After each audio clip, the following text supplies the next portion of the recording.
home. Thanks for tuning in. Namotema Wilberforce. He's ever following and he's always in Ginger City, man. Big up to you. Manu Korir from Very good Kimogoro. fish from Ginger. Yeah, it is. Yeah, for sure. Yeah, Ginger has got some good fish.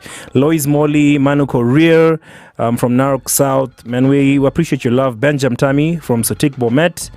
Yeah, those are a couple of guys who are on air right now. Keep it SpiceFM. SpiceFM. And right now, Ati, what's the situation, Steph?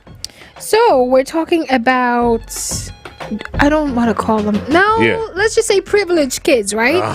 My favorite type of kids. Yeah. So Dave. So spoiled. Hey, we said privileged. Okay, sour. Yeah. So Dave Ramsey tells Mark Cuban, regardless of your social economic status, for those of you who don't know Mark Cuban, he's a billionaire. Yeah. So he says, regardless of your social economic status, you have to teach your kids to work.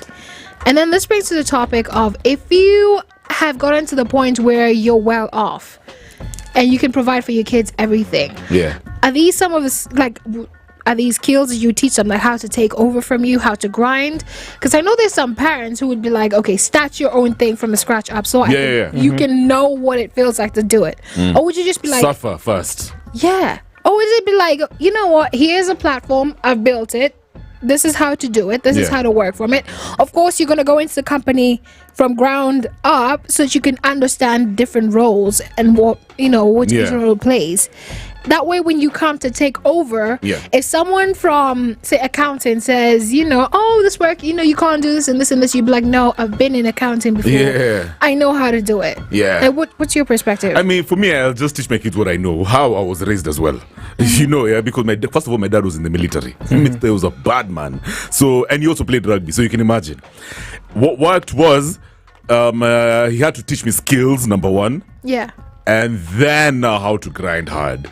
But it wasn't necessarily that I should suffer and that kind of thing. Like I should go through pain. Yeah. Listen, if I'm really wealthy, I don't think I would want to see my kids go through pain and they're grinding too much, trying to make ends meet. Because first of all, it's not going to be authentic. They're just going to know their parents are really rich. And because of that, they're going to be very spoiled, stubborn. Yeah. They'll be in denial. They'll be like, Dad, why are you doing this? Like, have you ever seen these stories for a bunch of kids, really wealthy kids were brought to Africa to go through a moment of realness. Just go think about it while you're suffering with African children, who have like Koshako, and then think about how you're so lucky to have all these things that we have. Yeah. Earl. Yeah. Curl.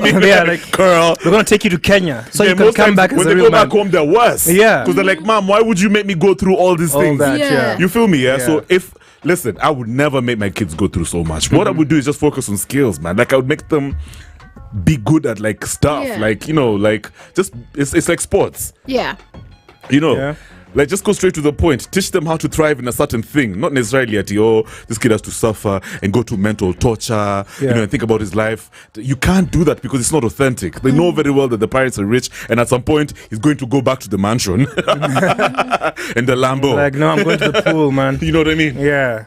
I like what some of the parents are doing. Like, we may be wealthy, but we're going to humble you a bit so that you can understand it is my money, not our money. Yeah? It's not the family's money. It's your money. It's your money, That's exactly what Shaquille O'Neal actually does. What? He says it. Like, all his kids, as much as he's a billionaire, all of them clearly know, this is my money. I worked for it, work for yours. He doesn't deny them the privilege of, having a motorbike, a vehicle or not. Right. But, like, just know that it's going to reach a level in time where I need you guys to now move to your own part and start living your own lives, and know that I have the money, yes, but get yours. Yeah. Okay, can you imagine making a kid that you go through hell, but they live in somewhere like Bel Air? Okay, not exactly going through hell, but like teaching them work ethics. Work ethics. Like during summer, you tell them, okay, I want you to go and get a summer job. And then, learn a few skills out there. Yeah. So they can also learn to be street smart, learn to associate with the people on the ground. Right. Yeah. Yeah, because if you're not associating with people on the ground, you're pulling down in your Rolls Royce, window down, you're like, hi, how are you? Coming as one thing that I actually learned, and just to impound on what you guys are saying, these things actually start when the kid is very small. Correct. Small things like self-feeding before they eat. Yeah, the self-feeding, like a child has reached a certain age, give them a spoon, let them learn how to eat food on their own. Don't always put food in their mouth. Dressing up, let them make some decisions. Also just decision making. What do you want to dress up for Sunday? This doesn't look good, try this and You're this. teaching them independence. Yeah, you're isn't teaching it? them how to grow and Yeah. become slowly independent. Personal hygiene. Go brush your teeth. Have you done it? Just instill these disciplinary measures when the child is still growing, and slowly by slowly you'll see them molding into someone who's actually very, very responsible. It doesn't have to be punishment, do this and do that. No, teach them the responsibility. They know that this time you have to go brush your teeth before you go and sleep. Wake up in the morning, do the same thing. Have you made your bed? Just those small things that you can encourage them to do on their own will build and make them feel more, more independent. Yeah, but also to add on that, monkey see, monkey do.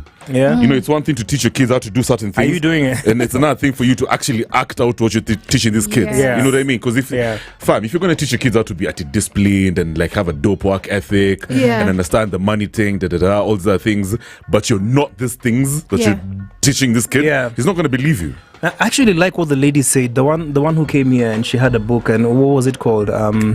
Take some self-love with that. I like that. Sissy. Sissy. Sissy was like, she's sometimes on a Zoom call, remember? And the kid comes up and they try to explain to the child, so this is what I'm doing. Dad's doing architecture. So this is what they do. They're building a house here. You're teaching this child skills, and they know that mom needs to do this for me to be able to get this. Yeah. Dad has to go to work in the morning. So you're not screaming for the next 4 years when I'm walking out the door.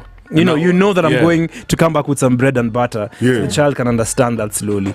But some people like, chapa wa mtoto, analia tena papa. But at what point do you let the kid, find themselves, discover themselves, get out there, do what you have to do, find your way around, and I'll give you guidance if I have to. I mean, there's always a journey of self-discovery, but you have to be very careful. This finding ourselves has really messed up our generation. True, man. You see what these kids are doing nowadays. There has to be guidance on every single part of their growth, but then later on you can now let them go out in the world. Allow them to make mistakes. They will make mistakes. Yeah. Just make sure you correct them. I feel like you should give independence to a child, like from the age of, 8. Like small doses of independence, so that they don't, act out when they're older and they're just like, oh, you never let me do anything. You never do this. You never do that. When you give them that sort of independence and then they slowly increase it, like when they do something that is wrong, you decrease it. And you tell them, no, you have to work towards it. You have to manage it well. So when they actually do, get time to like leave the crib, they're not spoiled. They're not like, oh, my rent is late, Dad. Where's my rent? Yeah. I understand. This is actually a crazy conversation. Now, if you're just joining us, and we throw out this question, Steph, put it into context for the people. Yeah, so we're talking about privileged kids, and we're saying you have to teach your kids to work despite your socio-economic status. Yeah, and so the question is, like, how far would you go to build your kid and to grow your kid despite, you raising them up privileged? Yeah. Or would you just let them be spoiled all the way till they're, old adults? Yeah. All right, so you can actually give us a call right now, 071 Anana, when we come back right after some Brick House, the Commodores, 0719012 Yeah, at what point do you... okay, I don't even know how you phrase that question. Say it again. No, fine, let's take a breather. Stream your favorite show on SpiceFM, live online.